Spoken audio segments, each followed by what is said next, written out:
Does it feel like your child, or worse still, children, catch every virus that's going around? And just when one bug is clearing up, a week later there's another one knocking at the door. That cycle of 3 a.m. wake-ups with a hot, miserable, coughing child, the school pickup calls you dread, another round of antibiotics, another day of work missed, plans cancelled, lost sleep for the whole family. It's exhausting, and I know so many families struggle through the winter. And that's why I am hosting a free masterclass, Why Kids Get Sick Every Winter and What You Can Do About It. You can head on over to naturalsuperkids.com/winter to save your free seat. I'm going to be breaking down the 4 areas where most parents are accidentally making it harder for their child's immune system to do its job. We're going to talk about the real reasons your child keeps getting sick. It's rarely just bad luck. The truth about fever and why suppressing it too quickly can actually backfire. Hidden immune disruptors hiding in everyday habits and products, and the natural tools and strategies that actually help. I could not live without these in my family. It's going to be practical. I'd love to see you there. Head on over to naturalsuperkids.com/winter to save your seat.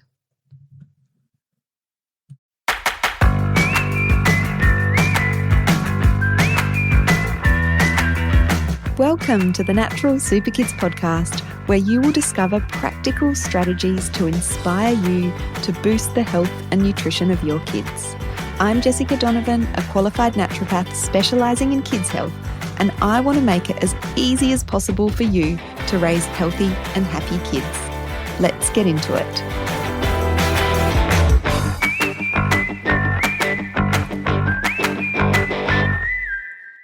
Hello. Welcome to the Natural Super Kids podcast. Jessica Donovan here. We are in the thick of winter here in Australia, in the Southern Hemisphere. So we're going to start a bit of a series on winter, illness, infections, sickness, because there's a lot of it happening in my area for sure. I'm in South Australia. It gets cold here in the winter. By Australian standards anyway. If you're a Canadian or something listening to this, we don't know what cold is here in Australia compared to you guys. I did live in Canada for a year and oh my gosh, much nicer there than the UK though. I lived there for a little while as well. Even though it gets much colder in Canada, still those beautiful sunny days, whereas the UK gets a lot more of that cloud and just that dreary greyness, which I really struggled with when I lived there. Anyway, I digress. We are in the Southern Hemisphere in Australia and it is cold and there's a lot of sickness going around. So I want to start by talking about why kids get sick and what you can do to make it happen less. What are some of the things that we can start to think about as parents to support our family's immune system? And the great news is that these things also support our kids' health in general. So I think we've all been there, or maybe we're in the midst of it right now as mums, as parents, where there's another infection in the house. It feels like there's more days off school. You're having to take days off work. Everyone's exhausted. There's sleepless nights from all the coughing. You're sick of the snotty noses. Maybe you're sick of the doctor visits, the pharmacy visits. And so, it's an area that I love to educate and support families on because we have so many tools in our tool belt as naturopaths and nutritionists to support families' immune systems so they get sick less often, but also so they bounce back quicker. So I firstly want to talk about how normal it is for kids to get sick. It is biologically normal and developmentally important, actually, that kids are getting sick. They're getting exposure to different pathogens, different viruses, because that's what trains their immune systems. A child on average gets 6 to 8 colds a year. That's within the normal range. And especially in younger kids, it can even get more than that. Babies and toddlers, if they're exposed to germs, if they're at daycare or they're exposed to a lot of germs, up to 12 sort of times a year is sort of considered within the normal range. So it's normal for our kids to get sick. Their immune systems are learning, their immune systems are developing. The problem isn't necessarily that they're getting sick. It's when kids are sick constantly, they're struggling to recover, or they're having secondary complications like secondary infections, recurrent infections like ear infections or croup or tonsillitis every time they get sick. These are things that we can really prevent in children. And I also want to sort of talk about the fact that two things can be true, right? Yes, it's normal for kids to get sick. It's healthy developmentally for kids to get sick. But also there are things that we can do to support immunity so that our kids get sick less often and so that they bounce back sooner and quicker. But I guess I just want to reframe this whole winter illness, immunity kind of series and topics that we're going to be doing as not, the goal isn't that our kids don't get sick at all. It's fewer episodes of sickness, it's milder symptoms, and it's faster recovery. That is definitely a win. Being sick all winter long is just exhausting, and that's what we want to be avoiding as parents. So there are a lot of different things that can be underlying constant sickness and slow recovery in kids. So I want to talk about this from a sort of high level, some of the things that can contribute to kids getting sick more often than they could otherwise be, and that bouncing back from sickness kind of slower, why that might be happening as well. So the first one is nutritional deficiencies. We've got to remember, and I love this, I love reminding parents of this, that nutrients power the immune system. They fuel the immune system. There are so many important nutrients when it comes to the overall immune system. Things like vitamin C and antioxidants and zinc and vitamin D and iron and selenium and omega-3, they're all really important when it comes to immunity. We've got to remember that the immune system is complex. There are multiple organs involved in immunity, and there's the immune system sort of is located everywhere in the body.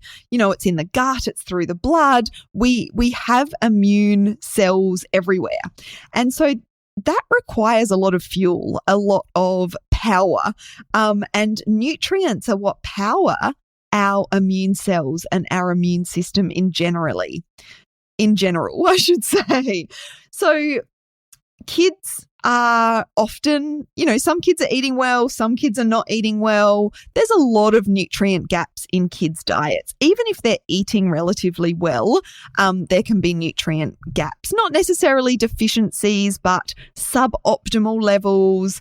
And, kids that are lacking in that variety can be really lacking in certain nutrients as well. So, for example, if kids aren't eating meat for whatever reason, maybe it's, dietary preference of the family, maybe there's vegetarian, vegan, eating going on, or maybe kids are fussy with meat, or maybe as a family you don't eat a lot of meat because of budget reasons or because of environmental reasons. They could be lacking in things like iron and zinc, for example, which are two really important nutrients when it comes to immunity. If kids aren't eating a lot of variety in vegetables and fruits, then they might be lacking more of the vitamin C and the antioxidants that are really important in immunity as well.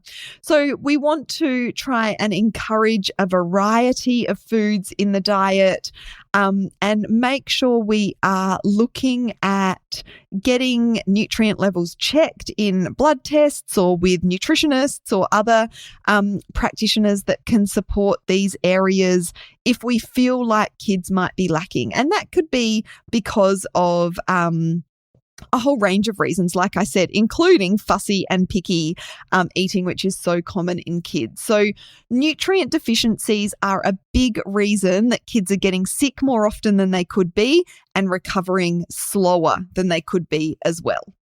The second underlying factor when it comes to, a weakened immune system or slower recovery is the gut microbiome. So we've talked about the gut microbiome extensively on this podcast, and a lot of you will know it's one of my favorite topics to talk about. When we're talking about immunity, the gut is super important because the majority of the immune system actually lives in the gut. 70% of the immune system is located in the gut. So if the gut is unhealthy, that is going to affect immune function. And the gut microbiome, the ecosystem of bacteria that live within our gut, have a really important role to play in training the immune system in that early immune development as well.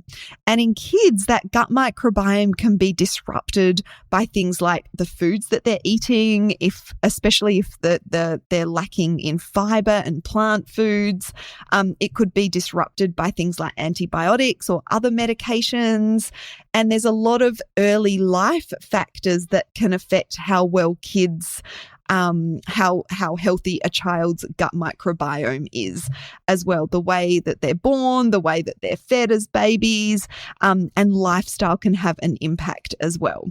We see a lot of kids with disrupted gut microbiomes, or what we call dysbiosis, imbalances in the microbiome. And that can be having a negative impact on a child's immunity, on the way that their immune system responds to the pathogens that they come in contact with, viruses, bacteria. The next thing is inflammation. So inflammation is a word that us naturopaths love, and I know it can kind of drive some people crazy because it's kind of quite broad, but inflammation affects everything. And chronic low-grade inflammation in kids, really, I guess what it's doing is it's keeping the immune system busy and less responsive when a real threat arrives. So it's taking power out of the immune system, if you like, and inflammation is more than just pain or fever. We think about inflammation when we might have a pain in our joints, or we might think of it when it comes to our kids' eczema might be inflamed and red and angry. But inflammation isn't always obvious, and a lot of people, including children, have this chronic low-grade inflammation, and that can come from their diet, from eating too many processed foods, too many inflammatory foods. It can come from their gut. So gut health and gut imbalance is a huge driver of inflammation. It can come from the immune system itself if there's things like allergies. It can come from environmental toxins and environmental load. So there's all sorts of things that can contribute to inflammation, and then that inflammation can affect the way our children's immune system is responding. And that leads on well to the next point I want to make, which is allergies and intolerances.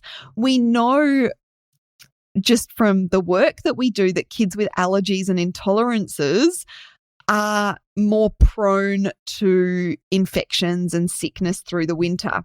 And, we know this from the research as well. So particularly kids with environmental allergies, but all allergies can really play into this as well, are significantly more prone to particularly those recurrent infections. So we know that a lot of kids that are getting recurrent ear infections, for example, will have some allergy or intolerance issues. We know that kids with recurrent tonsillitis will often have allergies or intolerances as well. And this can be, yes, definitely environmental, as I said, environmental allergies, things like allergies to pollens and grasses and mold and pet and dust, but also can be food related as well. So we know, for example, that I can't remember the stats offhand, but there's a huge a huge percentage of kids that get recurrent ear infections are sensitive or intolerant to dairy, for example. So allergies and intolerances have a big part to play when it comes to the frequency and the severity of infections in kids. Croup is another one, very closely linked with that asthma picture, that environmental allergy picture. So know if you've got kids with allergies and intolerances, which we know so many parents in our audience do have, that it's that does lead to more infections and a more taxed immune system, because you think about allergies and intolerances. Allergies particularly are involved with the immune system. And so when the immune system is overly responsive to things like allergies, whether they be food or environmental, that's taking that sort of power and fuel out of the immune system, and it makes it sort of tired to work on those infections or pathogens that they might be coming in contact with. So that really makes sense if you think about it that way. And then there's lifestyle and environmental factors. There are a whole range of different things that could fall under this umbrella. But things like our kids spending too much time indoors and not enough time outdoors can have a big impact on their immune function, whether that be because they become vitamin D deficient, whether it's because of, the indoor air quality that they're surrounded by all the time, whether it be because they're not getting exposure to different microbes that they normally would in an outdoor environment. Less physical activity, poor sleep quality. These things have a big part to play in immune function as well. And even things like cleaning and personal care products that we might use within our homes or our children might use, particularly those antibacterial chemicals. And I'm going to do an episode coming up specifically about that and that effect on the immune system. But all of these things add up, and you can start to see that, my child's not good at eating much meat, and they've also got an allergy and they've probably got some inflammation. They've been on quite a few antibiotics, so their gut microbiome is disrupted, and they do spend quite a bit of time inside. It's not necessarily one of these things, although sometimes it can be, that's having a huge impact on any particular child, but it's often, a build up of lots of these different things contributing to the immune system being less powerful, if you like, and to have its resources being spent elsewhere, whether that be on allergies or inflammation, and those sorts of things. So that gives you a big picture overview of some of the key things that we're always thinking about and looking at when we are supporting families that are having, sickness all the time, or specific recurrent infections, or having that real slow recovery time when their kids get sick. And the great news about all of this is that most of these things that we're talking about are addressable. There are things that we can do to improve them with the right information and the right support. And although it can feel overwhelming when you're sort of thinking tick, tick, tick in all of those boxes, in terms of your child or children, know that you don't have to overhaul everything at once. Small, targeted changes in particular areas, so making a step forward, a step of progress in one particular area can make a big difference, and those steps can really add up over time. But thinking about those things that I talked about, the nutrient deficiencies, the gut microbiome, inflammation, allergies and intolerances, and those lifestyle and environmental factors, think about which of those is potentially having the biggest impact, having the biggest negative impact for your child, because it's not the same for every child. But if you can start to think, that one I think is probably the bigger issue for my child, or if they if you're feeling like they're all probably an issue for my child, just pick one and make a healthy change, or start looking into some things that you can do to improve that one area. Now, I'm going to be diving deeper into some of these areas, more specifically in episodes coming up. We're going to be talking about fevers in more depth. We're going to be talking about nutrients, antibacterial chemicals, gut health, and I'm going to be covering a bit about the natural medicine toolkit to support your family's immune system as well. So stay tuned for those episodes coming up. And if you're listening to this episode in real time, I've got some exciting news to share. I'm running a free live masterclass throughout this winter. I'm running it regularly through the winter. It's called Why Kids Get Sick Every Winter and What You Can Do About It. And I'm going to help you understand what's really behind your child's runny noses, cough, and ear infections. And I'm going to be sharing a simple, natural plan to help your family stay healthy through the winter without having to rely on antibiotics, endless doctor visits, and over-the-counter medications. So I'm excited to be running this free live masterclass. I'd love you to come along. If you go to naturalsuperkids.com/winter, it will take you to the sign-up page. Or if you're on Instagram, you'll be able to find out more about that in our bio and in our recent posts as well.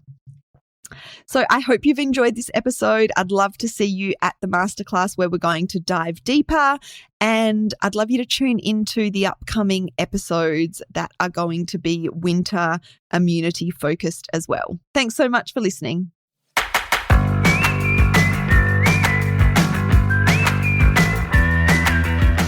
Thank you so much for joining me on the podcast today. Head on over to our website, naturalsuperkids.com, for the show notes for this episode, as well as a whole heap of inspiration to help you raise healthy and happy kids. I'll see you next week.